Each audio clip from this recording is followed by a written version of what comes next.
So as an investor of some of the most successful companies,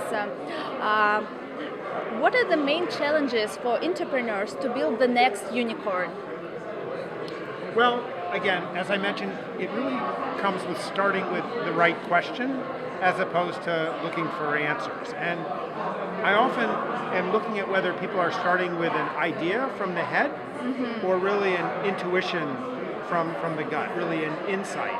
So insights are things you really feel. Ideas are things that come from the head. And so the things that really change the world often start with a simple insight. Something like computers could be for people rather than companies, or there could be one operating system for all computers. So that's a really simple insight rather than an idea. So those kinds of entrepreneurs are the ones we want to find.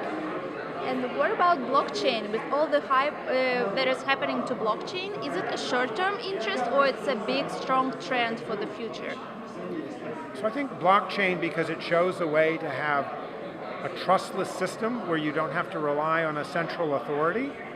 I think the type of innovation that blockchain unleashes is as big as the internet. Now, having said that, there are a lot of challenges. It doesn't scale yet, it's not compliant. You need ways of linking one blockchain to another. But I think those are solvable issues, just like some of the early challenges for the internet were solvable. And so I think it is the first really genuine innovation in this space really in the last 10 years. So I'm very optimistic long term. I think there'll be a lot of challenges in the short term. Great. And what about ICOs? Is it disrupting the current funding model, or what do you think about raising money through ICO? I think ICOs are a big disruption. I think if you can raise money without having to give up equity, you get a different kind of entrepreneur because they don't have to please the investor. They just have to please themselves. They don't even necessarily have to please their customers. And sometimes, I remember when they asked the people that created the Porsche 911, the most successful production car, what market research did they ask for knowing how to develop or why to develop that car? They said, we built the car that we wanted to drive. So when people raise money for an ICO, they build the company that they want to build. And while many of those companies may fail, I think there's a strong probability or possibility that 10 years from now, some of the most valuable companies in the world will be companies that came from the ICO funding model rather than the venture funding model. So you think it's good to build company for yourself rather than for customers, for example? You mentioned earlier that you have to have this gut feeling in order to come up with something, right? Well, you should build from your own heart, but your own heart can be connected to customers or needs out there.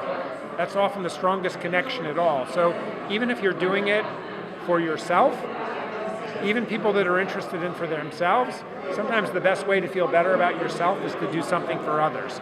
So just because you're not having to please a venture capitalist or some other external party doesn't mean you can't be heart connected with the people that you want to serve.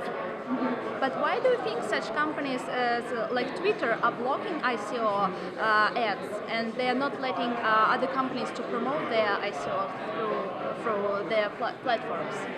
Well, from a regulatory point of view in the United States, there's a challenge if you're used as a platform for facilitating something that might be classified as a security, you can be in violation yourself. And so anything in the United States that's used to facilitate an unlicensed, unregistered security could be a problem in and of itself. So that's a particular United States problem, which until there's clarity, organizations like Twitter, Facebook, and others have to be very careful about being a tool for doing something that isn't yet a regulated or permissible activity.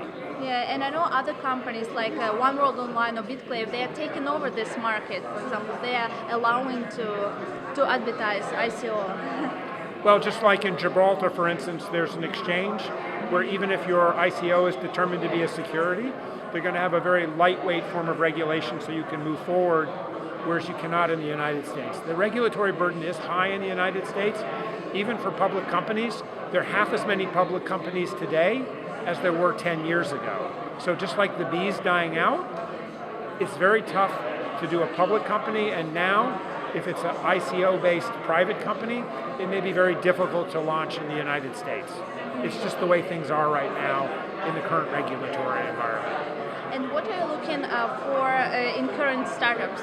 So, what industries are you investing right now? So I'm focused mostly in the identity and payment space. That's the area where I'm really focused, laser focused right now. Thank you very much, Greg. It was nice to meet you and nice speaking with you. Thank you for your time. Thank you. Bye-bye. Bye.